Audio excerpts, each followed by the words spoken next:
you saw the destruction and devastation there, the vandalism out there, so much so that, as David mentioned, this could be seen as a trap to discredit protesters, right? How much of a strategy do protesters have at this point? As I was watching it throughout the whole morning, Eastern time, I was very worried. It looked very much like that the police, if they had wanted to block the protesters, there would be no way the protesters could do anything. So when they said that, for example, after midnight, we're going to clear the entire area surrounding the electrical, they could do it, and they cleared the entire area. So literally, they really withdrew in order to lure the protesters into doing so. Now, another thing is that you're quite right. Carrie Lam, the chief executive, is trying to shape the narrative. Why on earth that she would call a press conference at 4 a.m. Hong Kong time? Of course, she had the international media's evening news in her mind. She wants to condemn the use of violence. Of course, you have worked in the Hong Kong democracy movement, right? And when we continue to see these protests and you see this unfold, where does it go from here? When you look back at 2014, nothing much happened, and President Xi Jinping really got no backlash from all of the violence that we saw back then. So what's next here?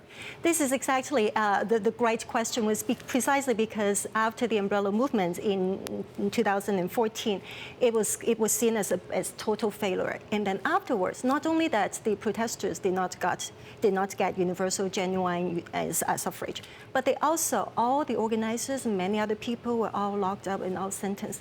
And so this time around, the protesters, they got smarter. So if all the leaders or the people who claim to be leaders are all going to be arrested and sentenced to multiple years in jail, well, then we don't want to go to jail. We want to stay out and fight for another day. Another important thing is that Carrie Lam condemns this as violence. But what the protesters, why they did this, why they stormed into the electrical building, they had a model in mind.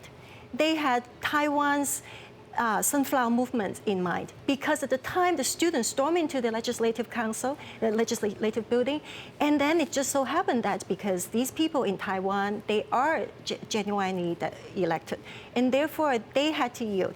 And the Nationalist Party at the time was in power, charged a lot of these people for vandalism, for violence, for all kinds of things. And then later on, all the charges were dropped. So we say that these young people, they were vandalizing, that's true. But what they did was that they were trying to send a message. They were vandalizing, for example, they were doing graffiti on the walls. They were also vandalizing the pictures of these high officials.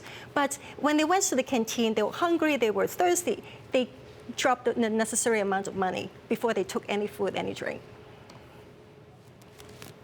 Victoria, do you think the protesters made a tactical error here? Because the extradition bill had been withdrawn. It was probably just going to die on the vine, and it seemed likely a few weeks ago that Carrie Lam would just be quietly removed from the post. Have they made a mistake?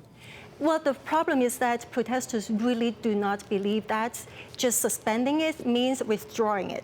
They don't believe it. They really want, if the government is part official line is that suspending it just means withdrawing. It's going to die no matter what. But then if that's the case, then why not withdraw it? Because by not withdrawing, people worry that the government can sneak it in anytime.